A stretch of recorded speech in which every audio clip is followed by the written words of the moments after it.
The Galactic Council had welcomed Earth like one might welcome a stray dog. Amused, curious, but never afraid.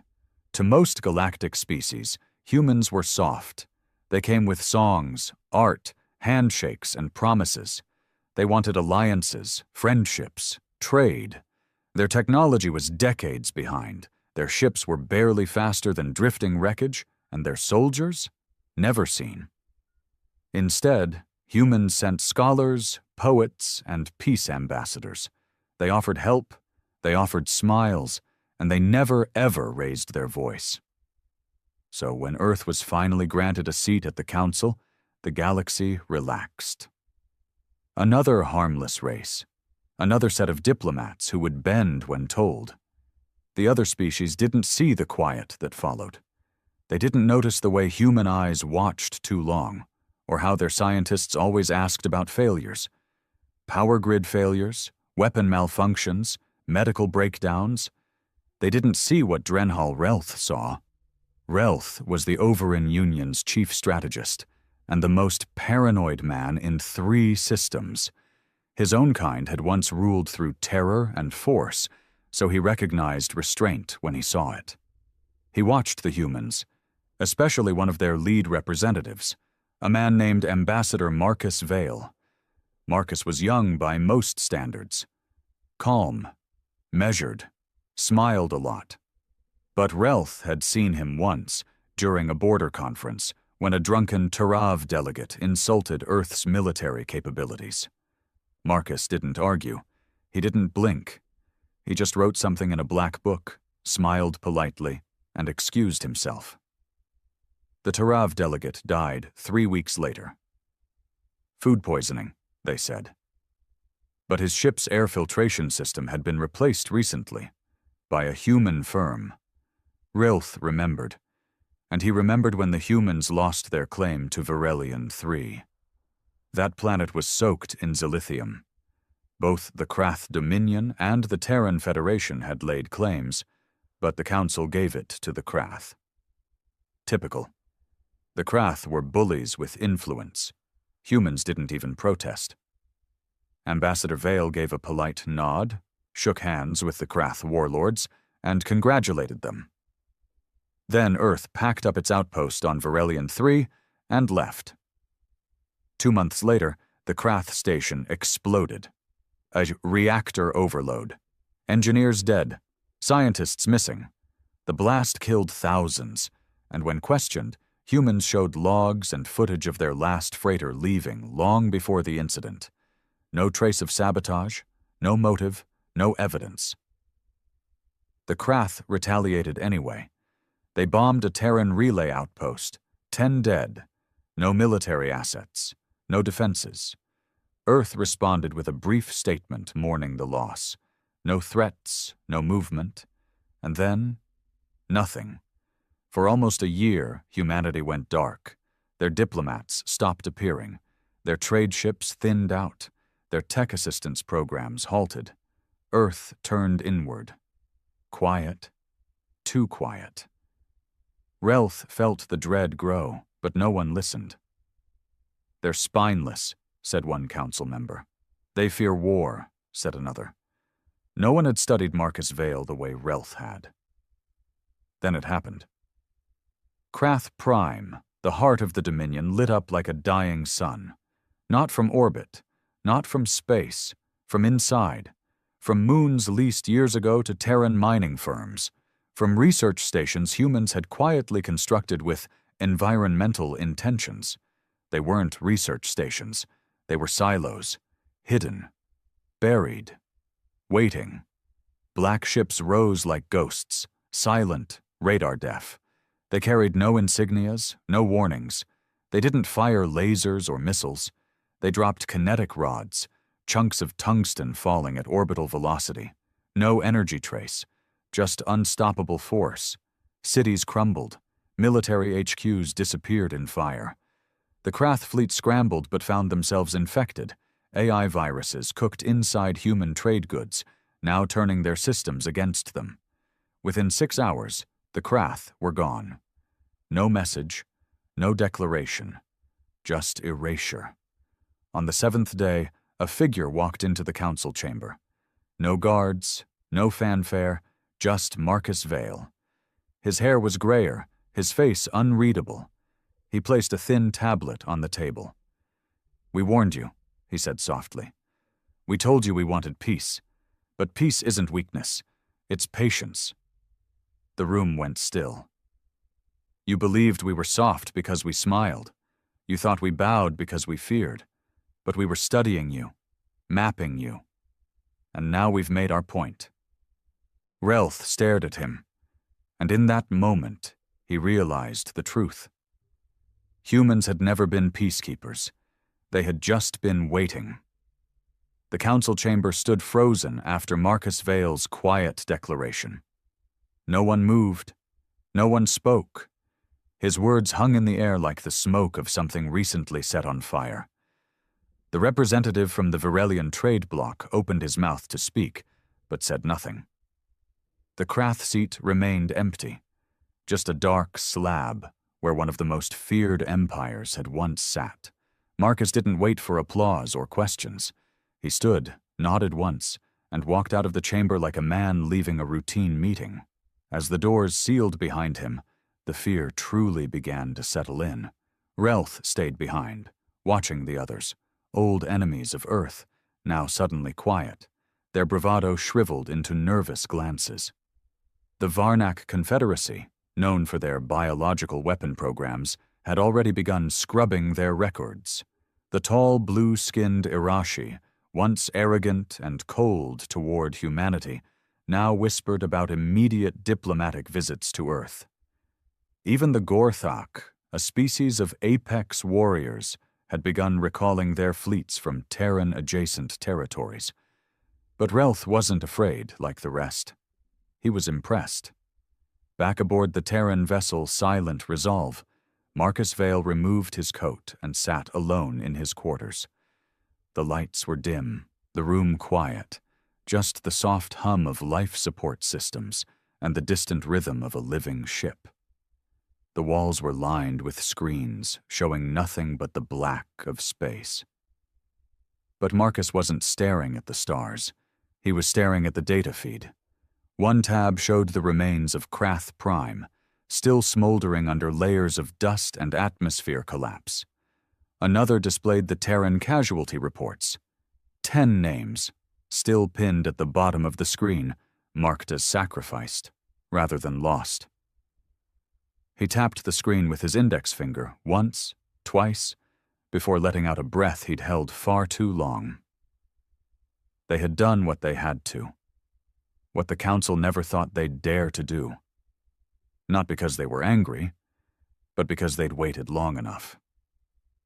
Back on Earth, things had already changed. News outlets celebrated the quiet victory, though many didn't know how deep it had gone. Politicians praised the restoration of respect, but Marcus knew better. There was no joy in what they had done. No honor in revenge. Only survival. A soft chime pulled his attention to the door. "Come in," he said.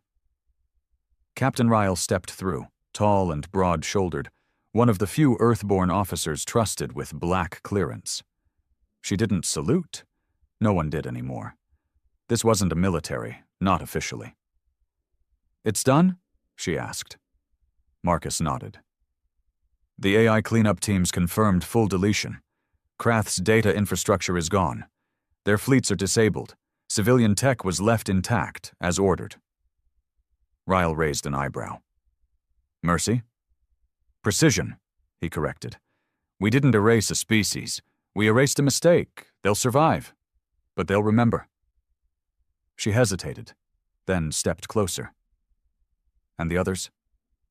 The ones watching us now?" Marcus didn't look at her. His eyes stayed on the screen, where a simulation ran quietly in the background.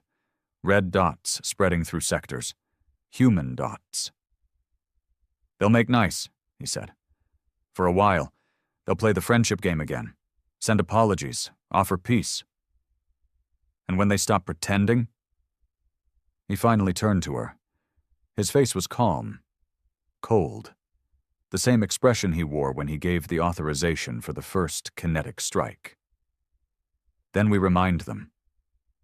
Back in the outer systems, planets far from Council control began receiving strange messages, encrypted Terran signals, activating sleeper cells. Human research stations that had been quiet for decades flickered back to life. Old cargo ships started shifting their flight paths, aligning into quiet formations. Civilians moved in silence, unnoticed, passing harmlessly through galactic checkpoints. But they weren't harmless.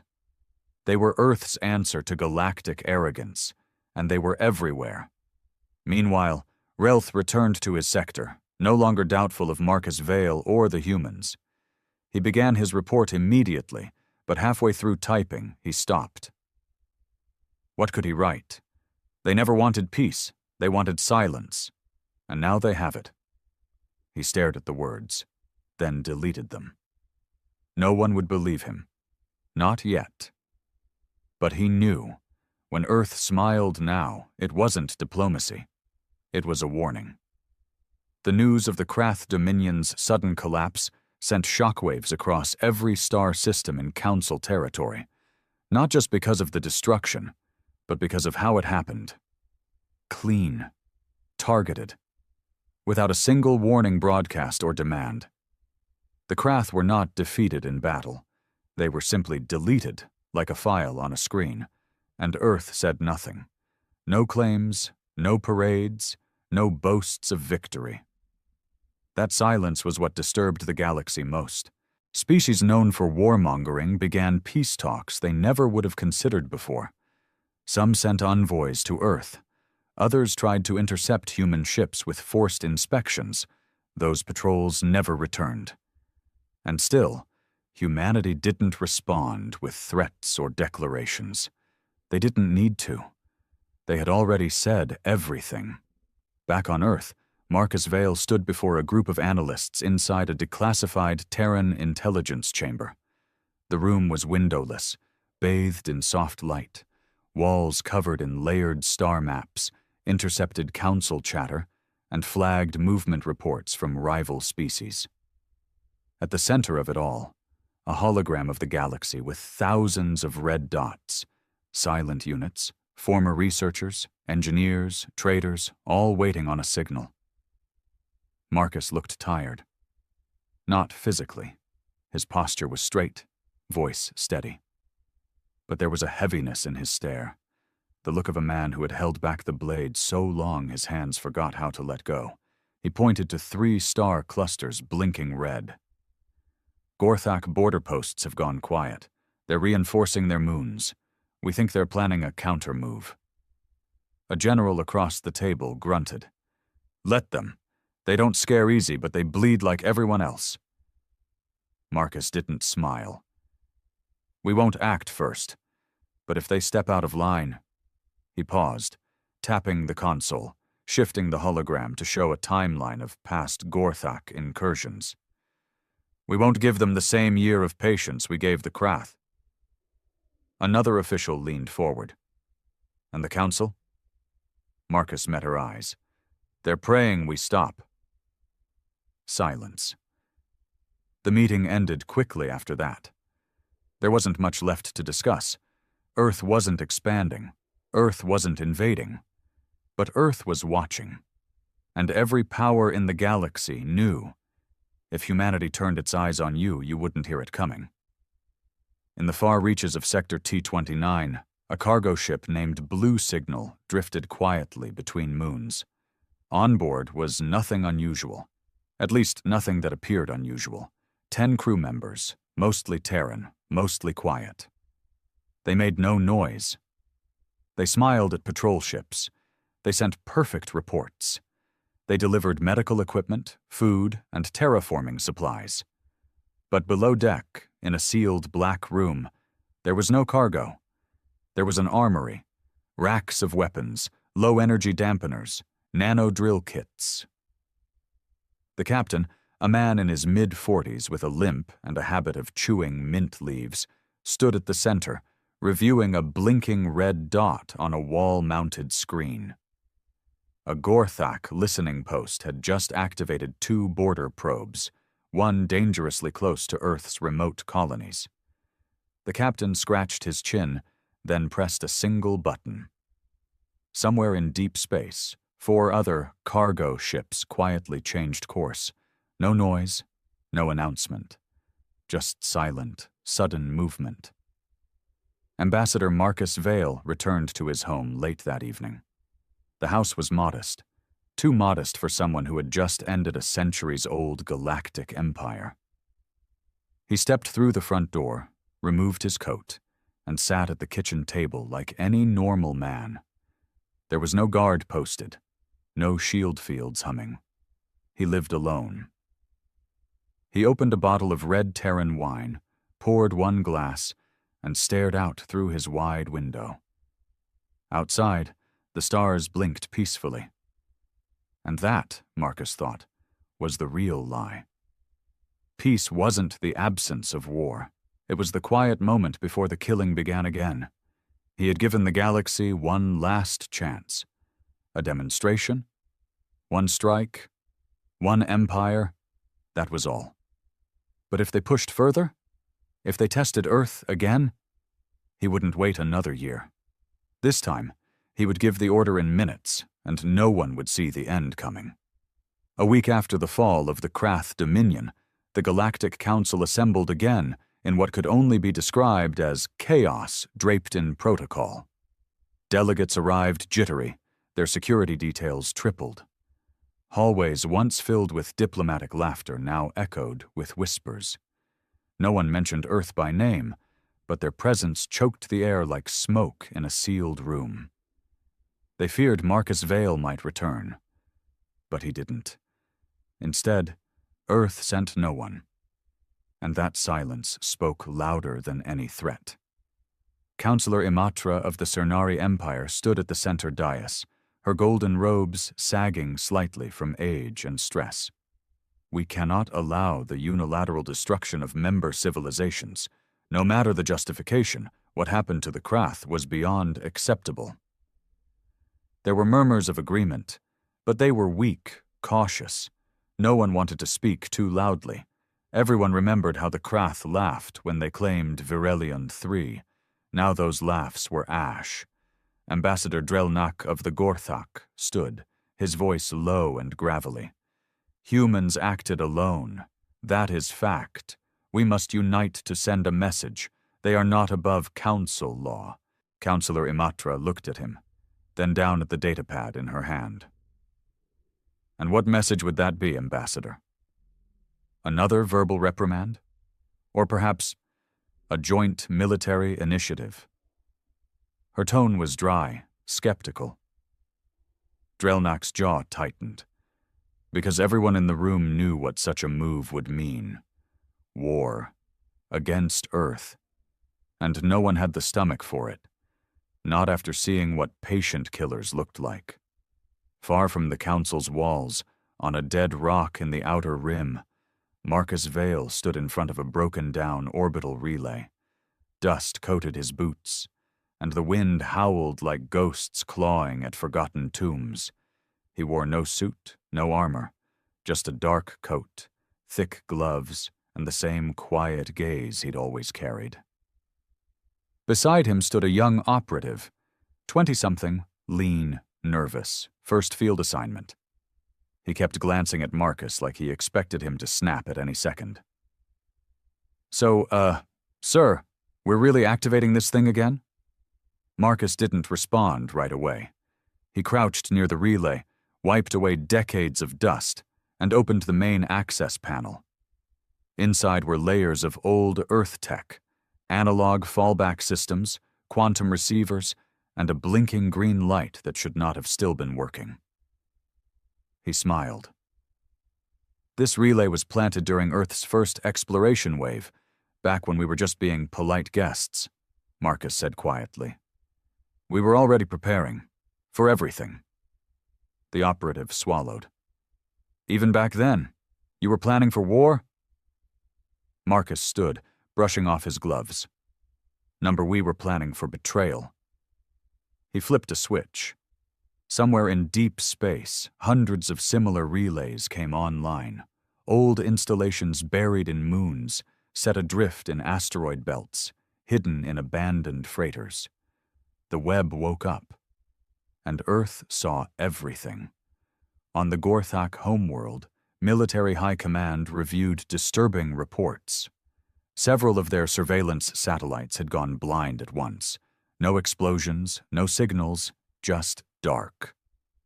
Their forward posts near Terran sectors were experiencing strange interference.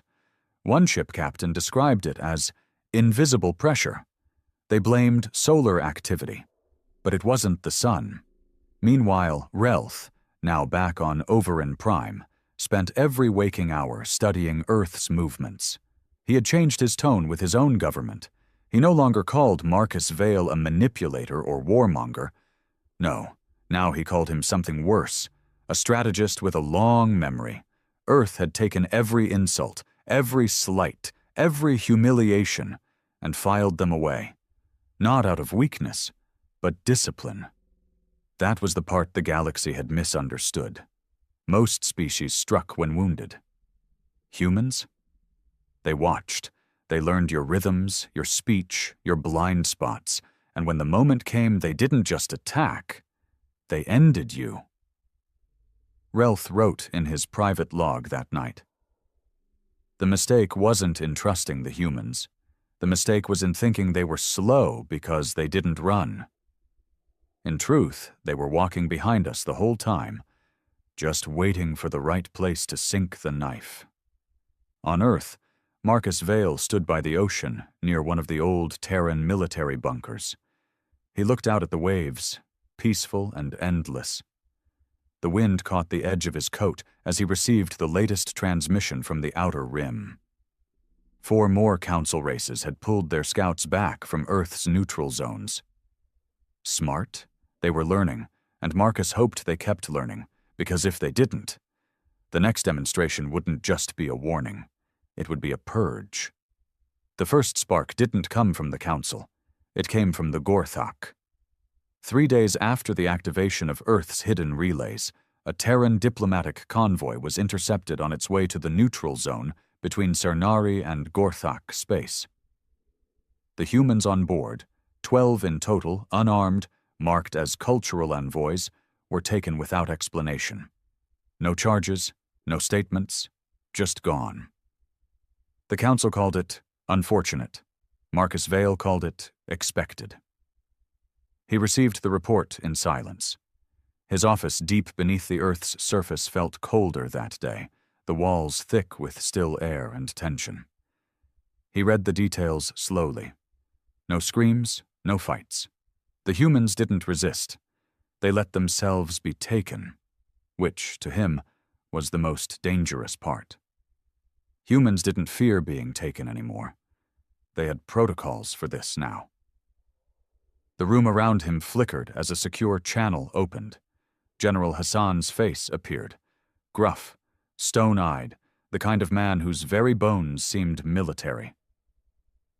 "They've crossed a line," Hassan said without pleasantries. "They crossed it the moment they thought we were bluffing," Marcus replied. "Permission to respond?" Marcus leaned back, thought carefully, then nodded once. Silently. No headlines. "I don't want martyrs. I want regrets." General Hassan smirked grimly and signed off.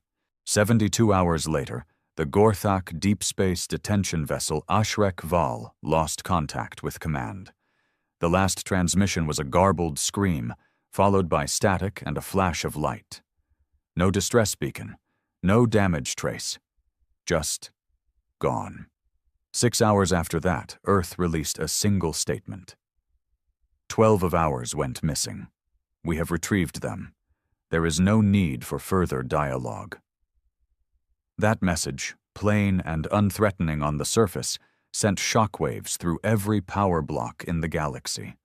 Because the HFY was believed to be untraceable, its location was a secret even to most Gorthak officers.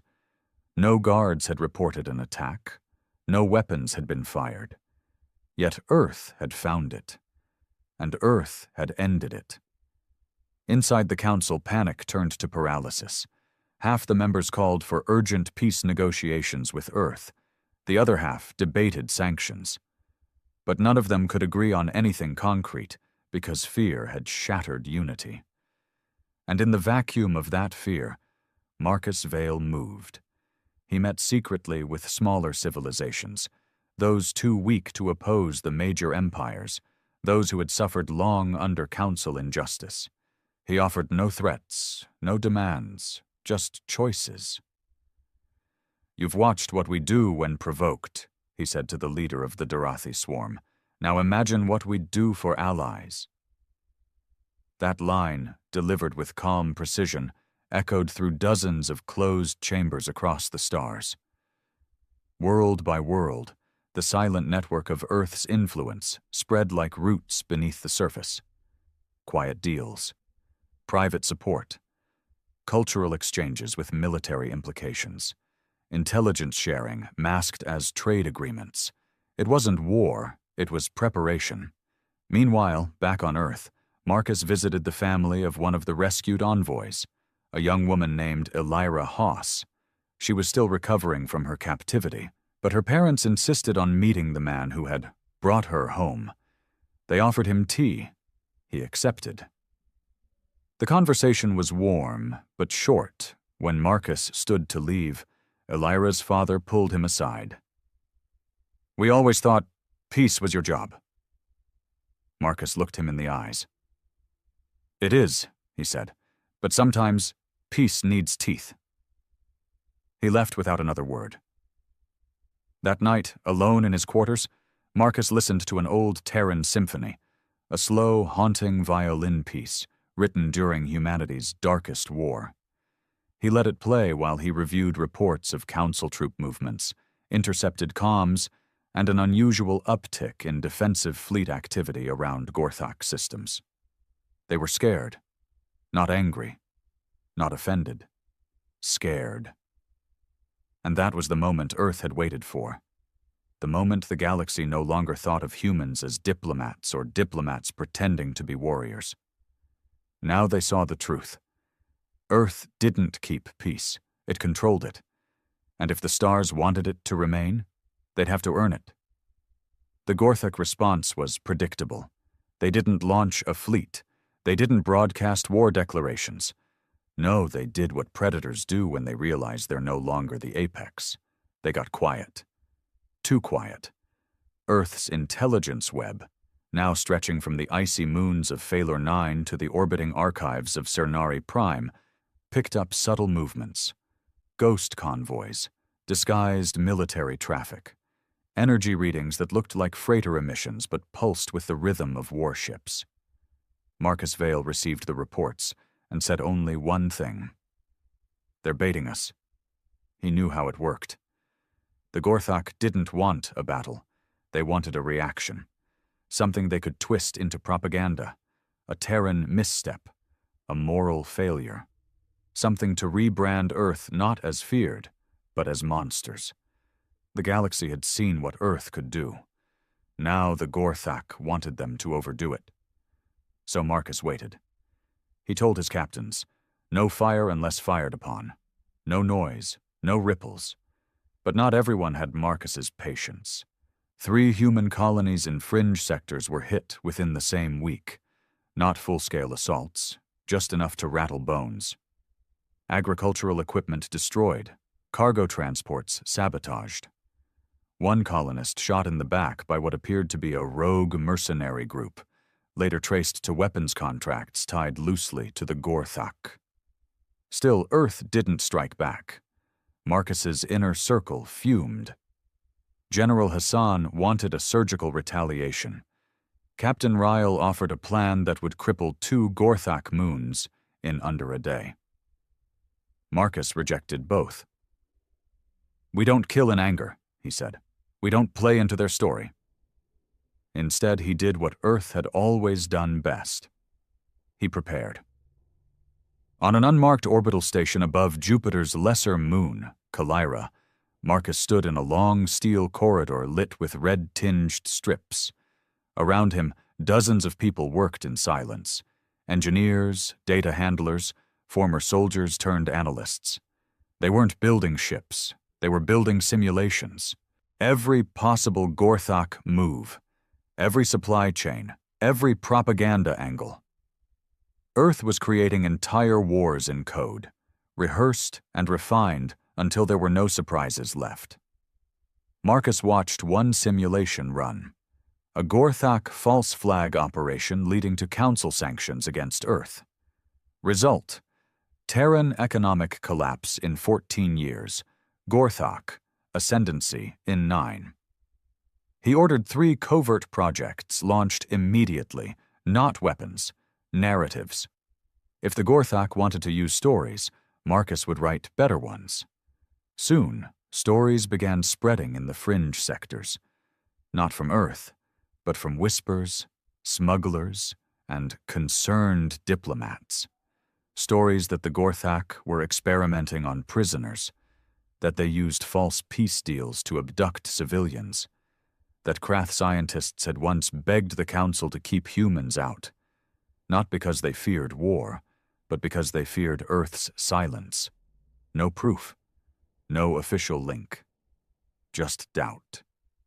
And doubt, Marcus knew, was more corrosive than any weapon.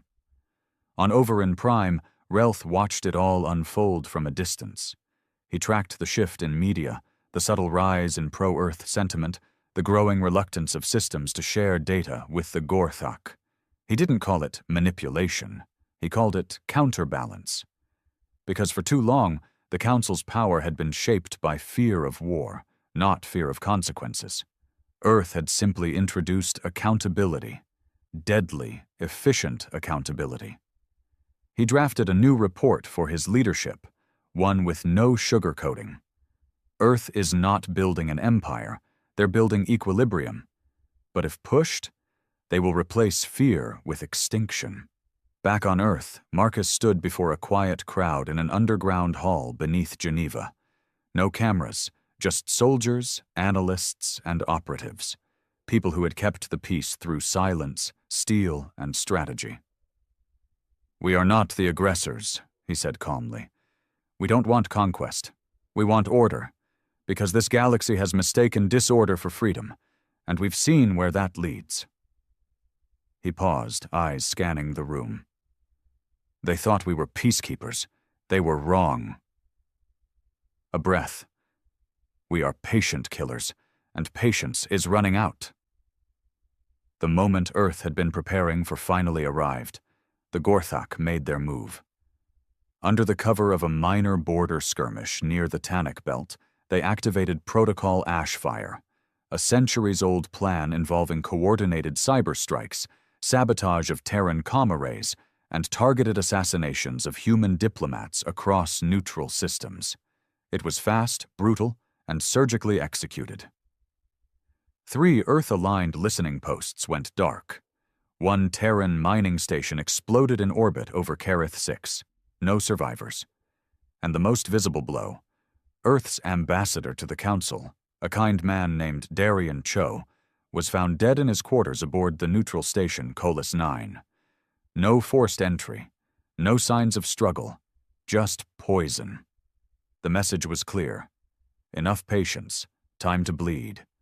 But the Gorthok made one fatal mistake. They believed Earth would respond.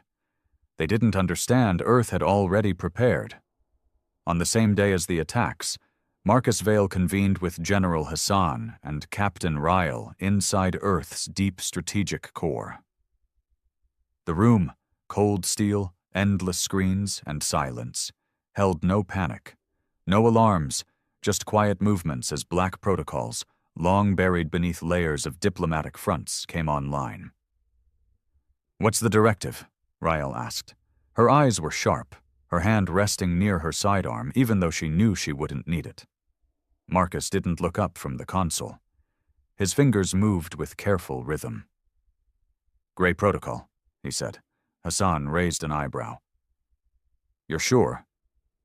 Marcus nodded slowly. "They want a war of visibility, speeches, heroics. We'll give them a war they'll never even see coming." He turned to a display labeled Shadow Assets. Unlock permission? He authorized it.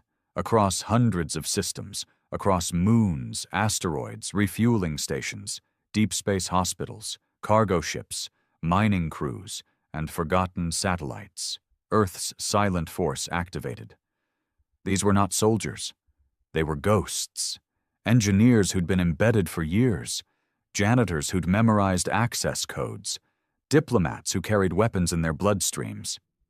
AI embedded in council tech so subtly, not even quantum scans picked it up. They didn't rise. They awakened. And in 72 hours, the Gorthak would learn the difference between attacking a nation and poking a sleeping executioner. The first blow came in data. The Gorthak's Central Intelligence Hub on Rothek Prime reported critical failures in its planetary defense systems. Missile codes scrambled, satellites blind, AI cores rewritten in Terran code that self-erased on contact. Then came the weapons depots, 13 of them. Simultaneously triggered chain reactions burned half of Gorthak's secondary fleet before they even left the hangars. Earth didn't send fleets. They didn't fire missiles. They just removed pieces from the board, cleanly, surgically. By the fourth day, the Gorthak High Command began issuing internal alerts. Cease external operations. Earth is inside our systems. But it was too late. On the council floor, panic erupted. Dozens of species began demanding Earth explain itself. No one from Earth responded. So they turned to Relth. He had become the quiet authority on human behavior, the one voice of reason amid the fear. "They're not invading," Relth said, voice even. "They're isolating." The room went still. Relth continued. "Earth has not deployed armies. They've pulled wires, collapsed economies, erased targets. This isn't conquest. This is surgery." "And what happens when they're done?" one council member asked, trembling. Relth didn't answer immediately, but when he did, he spoke without hesitation. "Then they'll go silent again, and the galaxy will finally understand. Peace with Earth doesn't come from diplomacy. It comes from never giving them a reason to remember you exist." On the fifth day, Marcus Vale sat alone once again, this time aboard Deliverance, a Terran command vessel stationed in deep black, where no stars shined. The lights were dim, the air stale, but the room was full of purpose. He stared at the list of targets that had been neutralized. Not cities, not civilians, only decision-makers, only nodes of violence, and in the center of that screen, the words, "Neutralization complete." Captain Ryle entered behind him. "It's done," she said softly. Marcus didn't smile. He didn't speak. He simply stood and stared into the void through the transparent hull. The Gorthak weren't dead, but they'd never threaten Earth again. They would rebuild, yes, but never with the same teeth, never with the same pride, because now they knew what Earth really was. Not peacekeepers, not soldiers. A warning dressed in skin. 3 standard cycles passed since the Gorthak's silent defeat. But the galaxy still hadn't recovered. Their fleets hadn't been shattered in a glorious war. Their cities hadn't been reduced to rubble. What happened to them was worse. They were emptied, strategically, surgically, and without ceremony. What had taken them 5 centuries to build, Earth unraveled in 5 days. No one celebrated. No galactic news feeds aired triumphant music or victory parades. It was too quiet for celebration. The stars now spoke in whispers, and all the whispering led to one name, Marcus Vale. The human who never raised his voice, never demanded attention, never threatened. But who, when the moment came, made entire civilizations kneel without ever setting foot on their soil. Back on Earth, Marcus walked through the old Terran archives beneath the European plateau.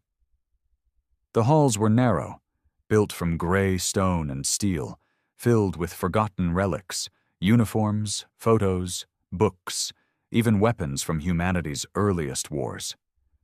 He moved slowly, hands behind his back, listening to the echo of his own footsteps. He stopped before an exhibit titled, "The Cost of Restraint." Inside the glass was a sealed case, a simple sidearm, the kind Earth's early diplomats used to carry, back when the galaxy still mocked them. It had never been fired in war, only drawn once, during a negotiation that went wrong. He stared at it for a long time, then whispered to no one. You never needed to fire a bullet when your silence was louder than thunder. Behind him, Captain Ryle approached. Her expression was unreadable, but there was something different in her posture now. Less rigid, less ready to strike. They've stopped pushing, she said. Even the Council. The last Gorthak cruiser crossed into retreat orbit this morning. Marcus didn't turn. Good. They're holding an emergency vote, she added, to rewrite the defense mandates. They want Terran oversight on all Council military activity now. He finally turned to her. So they want peace? They want protection. He smiled faintly, not out of pride, not out of victory, out of recognition. That's what this had always been about. Not dominance, deterrence. In the far reaches of the galaxy, former enemies began to clean up what Earth had left behind. Council archives were redacted. Black site research labs once used for xenobiological warfare were dismantled under quiet supervision. Dozens of Gorthak military leaders retired. And on Virelian 3, the planet that started it all, a new Terran outpost was being rebuilt. Not as a military facility, but a memory, a monument. At its center stood a tall obsidian spire etched with names, humans who were killed, forgotten, used as bargaining chips. At the bottom, carved in clear Terran script, were the words, "We waited. We watched. And when silence became betrayal, we answered in kind." Relth, now retired from his position on Overin Prime, sat beneath the cold moons of his homeworld, a glass of fermented root wine in hand. He had no official duties anymore, no reports to file, just thoughts. He remembered the first time he saw Marcus Vale, years ago. That polite smile, that black notebook. And now the galaxy spoke Marcus's name with a kind of reverence usually reserved for gods or monsters. Relth had been wrong about humans. They weren't peacekeepers, and they weren't killers. They were something in between, the inevitable result of being underestimated for too long. He raised his glass toward the sky, where Earth's star sat dim and distant. May we never give them a reason, he said. As the stars turned, as systems rebuilt and alliances quietly shifted, Earth remained still. They didn't expand. They didn't colonize. They didn't speak much at all, because they didn't need to. The galaxy had learned its lesson. Humans didn't come in peace. They came in silence. And if you gave them reason, they left you in it too. Forever.